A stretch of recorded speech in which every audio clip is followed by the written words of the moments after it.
ಶಾಸಕ ಜಿಎಸ್ ಪಾಟೀಲ್ ಅವರಿಗೆ ಸಚಿವ ಸ್ಥಾನ ನೀಡಲು ಒತ್ತಾಯ.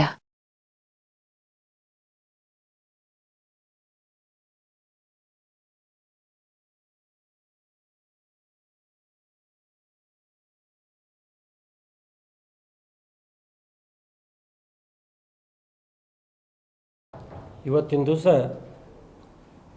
ನಮ್ಮ ಗದಗ ಜಿಲ್ಲಾ ರೋಣ ತಾಲೂಕು ಮುಂಡ್ರಿಗಿ ನರಗುಂದ ಸಿರಹಟ್ಟಿ ಇಲ್ಲಿಂದ ನಾವೆಲ್ಲ ಮುಸಲ್ಮಾನ್ ಸಮಾಜದವರು ಇವತ್ತಿನ ದಿವಸ ಈ ಪತ್ರಿಕಾ ಮಾಧ್ಯಮಕ್ಕೆ ನಾವು ಬಂದಿದ್ದೇವೆ.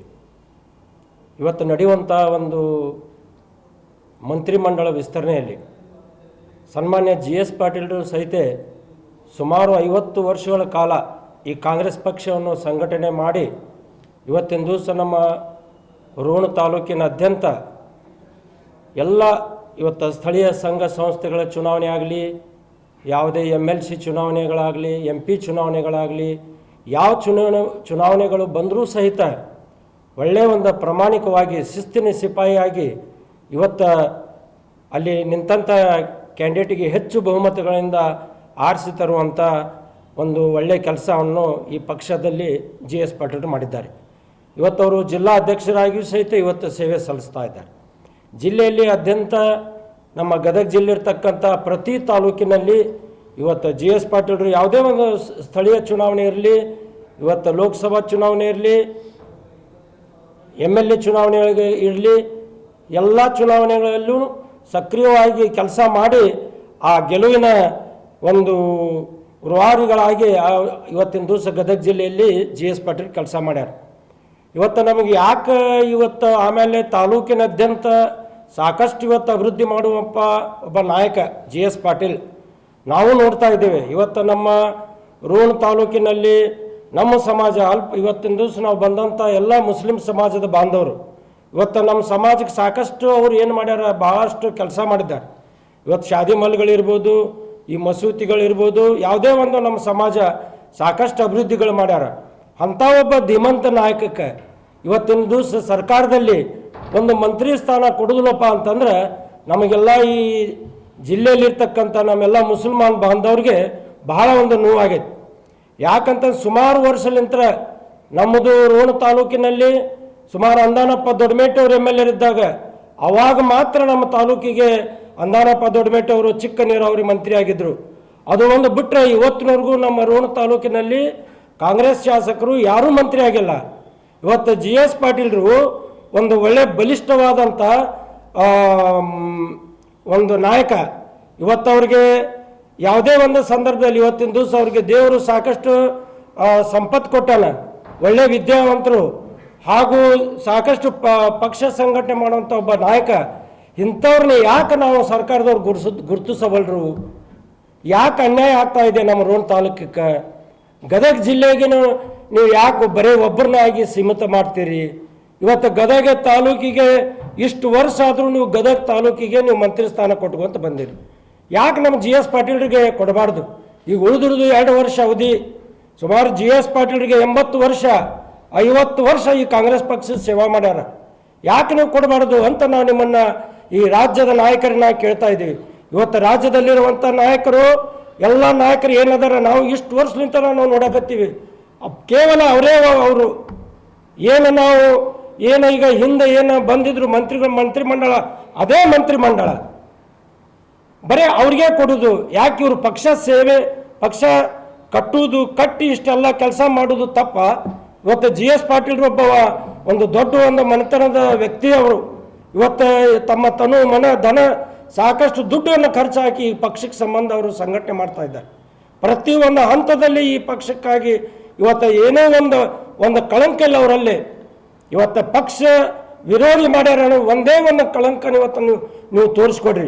ಇಂಥ ಒಬ್ಬ ನಾಯಕನ್ನ ನೀವು ಮುಂದೆ ಮಂತ್ರಿಮಂಡಲದಲ್ಲಿ ಅವರಿಗೆ ಸಚಿವ ಸ್ಥಾನ ಕೊಡಲಿಲ್ಲಪ್ಪ ಅಂತಂದ್ರೆ ನಾವು ಸಾಮೂಹಿಕವಾಗಿ ಇವತ್ತಿನ ದಿವಸ ಗದಗ ಜಿಲ್ಲೆಯಲ್ಲಿ ಇರ್ತಕ್ಕಂಥ ನಾವು ಎಲ್ಲ ಅಲ್ಪಸಂಖ್ಯಾತರ ಒಂದು ಕಾಂಗ್ರೆಸ್ ಪಕ್ಷಕ್ಕೆ ನಾವು ರಾಜೀನಾಮೆ ಕೊಡುವಂಥ ಒಂದು ಸಂದರ್ಭ ಬರ್ತೈತೆ.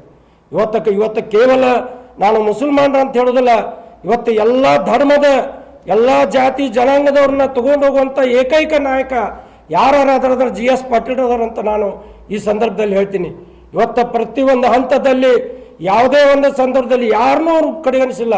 ಇವತ್ತು ಪಕ್ಷ ಸಂಘಟನೆ ಇರಲಿ, ವೈಯಕ್ತಿಕವಿರಲಿ, ಈ ಜಾತಿ ಗಲಭೆ ನಮ್ಮ ಕ್ಷೇತ್ರದ ನಮ್ಮ ಜಿಲ್ಲೆಯಾದ್ಯಂತ ಯಾವುದೇ ಒಂದು ಇವತ್ತು ಜಾತಿ ಗಲಭೆ ಇಲ್ಲ. ಇಂಥ ಒಬ್ಬ ಧೀಮಂತ ನಾಯಕನ ನೀವು ಸಚಿವ ಸ್ಥಾನ ಕೊಡಲೇಬೇಕು. ಕೊಡಲಿಲ್ಲ ಅಂದ್ರೆ ನಾವು ಉಗ್ರವಾದ ಒಂದು ಹೋರಾಟ ಮಾಡ್ತೀವಿ. ಅವರು ಪಾಪ ಅವರಿಗೆ 80 ವರ್ಷ ಆಯುಷ್ಯ. ನಾವು ಎಲ್ಲರೂ ನಾವು ಒಂದು ಅದನ್ನು ಆ ಭಗವಂತನಲ್ಲಿ ಪ್ರಾರ್ಥನೆ ಮಾಡೋದು, ಇಂಥ ಒಬ್ಬ ನಿಷ್ಠಾವಂತ ಮನುಷ್ಯ, ಒಳ್ಳೆ ಪ್ರಾಮಾಣಿಕ ಮನುಷ್ಯಕ್ಕೆ ಇವತ್ತು ಸಚಿವ ಸಂಪುಟದಲ್ಲಿ ಆ ಭಗವಂತ ಸ್ಥಾನಮಾನ ಕೊಡಲಿ. ನಮ್ಮ GS ಪಾಟೀಲಿಗೆ ಇಡೀ ಜಿಲ್ಲೆಯನ್ನು ಅಭಿವೃದ್ಧಿ ಮಾಡುವಂಥ ಶಕ್ತಿ ಆ ಭಗವಂತ ಕೊಡಲಿ ಅಂತೇಳಿ ನಾನು ಈ ಸಂದರ್ಭದಲ್ಲಿ ಪ್ರಾರ್ಥಿಸುತ್ತಾ ನನಗೆ ಎರಡು ಮಾತನಾಡಲಿಕ್ಕೆ ಅವಕಾಶ ಮಾಡಿಕೊಟ್ಟಂಥ ತಮ್ಮೆಲ್ಲರಿಗೂ ಅಭಿನಂದನೆ ಸಲ್ಲಿಸಿ ನಾನು ಮಾತುಗಳನ್ನು ಮುಗಿಸ್ತಾ ಇದ್ದೇನೆ. ನಮ್ಮ ಸನ್ಮಾನ್ಯ GS ಪಾಟೀಲ್ರವರು ಸುಮಾರು 45 ವರ್ಷದಿಂದ ಈ ಕಾಂಗ್ರೆಸ್ ಸೇವೆ ಸಲ್ಲಿಸ್ತಾ ಬಂದಿದ್ದಾರೆ. ಅವಿರತವಾಗಿ ಸೇವೆ ಸಲ್ಲಿಸ್ತಾ ಬಂದಿದ್ದಾರೆ. ಸೋಲ್ಲಿ ಗೆದಲಿ ಏನೇ ಆದರೂ ಸಮೇತ ಕಾಂಗ್ರೆಸ್ ಪಕ್ಷ ಬಿಟ್ಟಿಲ್ಲ. ಕಾಂಗ್ರೆಸ್ ಪಕ್ಷಕ್ಕಾಗಿ ತಮ್ಮ ಒಂದು ಅನುಭವವನ್ನು ದಾರಿ ಎರೆದಿದ್ದಾರೆ. ತನು ಮನ ಧನದಿಂದನೂ ದಾರಿ ಎರೆದಿದ್ದಾರೆ. ಸುಮಾರು 4 ಬಾರಿ ಶಾಸಕರಾಗಿ ಆಯ್ಕೆಯಾಗಿದ್ದಾರೆ ಮತ್ತು 4 ಬಾರಿ ಯಾವಾಗಲೂ ಆಯ್ಕೆ ಆದಾಗ ಸುಮಾರು 25,000ಕ್ಕಿಂತ ಹೆಚ್ಚು ಮತಗಳನ್ನು ಪಡೆದು ಅವರು ಆಯ್ಕೆಯಾಗಿದ್ದಾರೆ ಮತ್ತು ಖನಿಜ ನಿಗಮ ಮಂಡಳಿಯ ಒಂದು ಅಧ್ಯಕ್ಷಸ್ಥಾನ ವಹಿಸಿ ಅದರಲ್ಲಿ ಸೇವೆ ಸಲ್ಲಿಸಿದ ಅನುಭವವನ್ನು ಹೊಂದಿದ್ದಾರೆ. ಹಾಗೆ ಉಗ್ರಾಣ ನಿಗಮದ ಮಂಡಳಿಯಲ್ಲಿ ಸೇವೆ ಸಲ್ಲಿಸಿ ಅನುಭವವನ್ನು ಹೊಂದಿದ್ದಾರೆ. ಇಂಥ ಮಹಿಳೆಯರಿಗೆ, ಇಂಥ ಒಂದು ಸೇವೆ ಸಲ್ಲಿಸಿದ ಇಂಥ ನಾಯಕನಿಗೆ ಮತ್ತು ಈ ಅವ್ರಿಗೆ ಸಚಿವ ಸ್ಥಾನ ನೀಡದೆ ಮತ್ತಾರಿಗೆ ನೀವು ನೀಡ್ತೀರಿ ಅಂತ ನಾವು ಈ ಮೂಲಕ ಕೇಳ್ಕೊತಾ ಇದ್ದೀವಿ. ಯಾಕಂದರೆ ಇಂಥ ಒಂದು ನಿಷ್ಠಾವಂತ ನಾಯಕನಿಗೆ ಮತ್ತು ಅವರು ತಮ್ಮ 80 ವರ್ಷದ ಸನಿಹದಲ್ಲಿದ್ದರೂ ಅತ್ಯಂತ ಯುವಕನಂತೆ ಚಿಲುಮೆಯಾಗಿ ಓಡಾಡ್ತಾ ಇದ್ದಾರೆ ಜಿಲ್ಲೆಯಾದ್ಯಂತ. ಯಾಕಂದರೆ ಬರೀ ತಾಲೂಕಿಗೆ ಆಟ ಸೀಮಿತ ಇಲ್ಲ, ಜಿಲ್ಲಾ ಅಧ್ಯಕ್ಷರಾಗಿ ಜಿಲ್ಲೆಯಾದ್ಯಂತ ಓಡಾಡ್ತಿದ್ದಾರೆ, ರಾಜ್ಯಾದ್ಯಂತ ಎಲ್ಲ ಕಡೆಯೂ ಓಡಾಡ್ತಾ ಇದ್ದಾರೆ. ಇಂಥ ಒಂದು ನಾಯಕರಿಗೆ ತಾವು ಸಚಿವ ಸ್ಥಾನ ನೀಡಲೇಬೇಕು ಅಂತ ನಾವು ಎಲ್ಲ ಸಮಾಜ ಬಾಂಧವರು ಈ ಮೂಲಕ ಡಿ ಕೆ ಶಿವಕುಮಾರ್ ಅವರಿಗೂ ಹಾಗೂ ಮಾಜಿ ಮುಖ್ಯಮಂತ್ರಿಗಳಂಥ ಸಿದ್ದರಾಮಯ್ಯನವ್ರಿಗೂ ಹಾಗೂ ಎಲ್ಲ ಹೈಕಮಾಂಡ್ನವ್ರಿಗೂ ಈ ಮೂಲಕ ಕೇಳ್ಕೊತಾ ಇದ್ದೇವೆ. ದಯವಿಟ್ಟು ಅವರಿಗೆ ನೀವು ಸಚಿವ ಸ್ಥಾನ ನೀಡಲೇಬೇಕು ಅಂಥೇಳಿ ಮಗದೊಮ್ಮೆ ಕಳಕಳಿಯ ವಿನಂತಿಯನ್ನು ನಾನು ಮಾಡಿಕೊಂಡು ನನಗೆ ಕೊಟ್ಟಂಥ ಅವಕಾಶದಲ್ಲಿ 2 ಮಾತುಗಳನ್ನು ಹೇಳೋಕ್ಕೆ ಅವಕಾಶ ಕೊಟ್ಟಂಥ ನಿಮಗೆಲ್ಲರಿಗೂ ವಂದಿಸಿ ನನ್ನ ಮಾತುಗಳನ್ನು ಮುಗಿಸ್ತಾರೆ. ಇವತ್ತು ರೋಣ ಮತಕ್ಷೇತ್ರದಿಂದ ನಾವೆಲ್ಲ ಅಲ್ಪಸಂಖ್ಯಾತ ಕಾಂಗ್ರೆಸ್ ಪಕ್ಷದ ಮುಖಂಡರು ಒತ್ತಾಯವನ್ನು ಮಾಡ್ತಾ ಇದ್ದೇವೆ. ಸನ್ಮಾನ್ಯ ಡಿ.ಕೆ. ಶಿವಕುಮಾರ್ ಅವರಿಗೆ, ಸನ್ಮಾನ್ಯ ಮಾಜಿ ಮುಖ್ಯಮಂತ್ರಿಗಳಾಗಿರ್ತಕ್ಕಂಥ ಸಿದ್ದರಾಮಯ್ಯನವರಿಗೆ, KPCC ಮತ್ತು AICC ಮುಖಂಡರಿಗೆ ತಾವು ಗದಗ ಜಿಲ್ಲೆಯಲ್ಲಿ ಪಕ್ಷ ಸಂಘಟನೆಯನ್ನು ಸತತ 50 ವರ್ಷಗಳಿಂದ ಮಾಡಿರ್ತಕ್ಕಂಥ ಸನ್ಮಾನ್ಯ GS ಪಾಟೀಲ್ರನ್ನು ಈ ಬಾರಿ ಸಚಿವರನ್ನಾಗಿ ಮಾಡಲೇಬೇಕಂತಕ್ಕಂಥ ಒತ್ತಾಯ.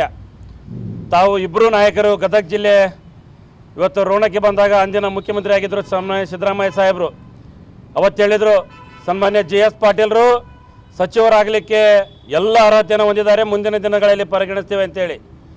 ಅದೇ ರೀತಿ ಅಬ್ಬಿಗೇರಿಯಲ್ಲಿ ನಡೆದಿರ್ತಕ್ಕಂಥ ದಸರಾ ದರ್ಬಾರ್ನಲ್ಲಿ ಬಂದಿರತಕ್ಕಂಥ ಸನ್ಮಾನ್ಯ ಡಿ.ಕೆ. ಶಿವಕುಮಾರ್ ಸಾಹೇಬರು ಏನು ರಾಜ್ಯದ ಪಂಚಪೀಠಾಧಿಪತಿಗಳಾಗಿರ್ತಕ್ಕಂಥ ರಂಭಾಪುರಿ ಶ್ರೀಗಳ ಸಮ್ಮುಖದಲ್ಲಿ ಇವತ್ತು ಭರವಸೆಯನ್ನು ಕೊಟ್ಟಿದ್ದರು.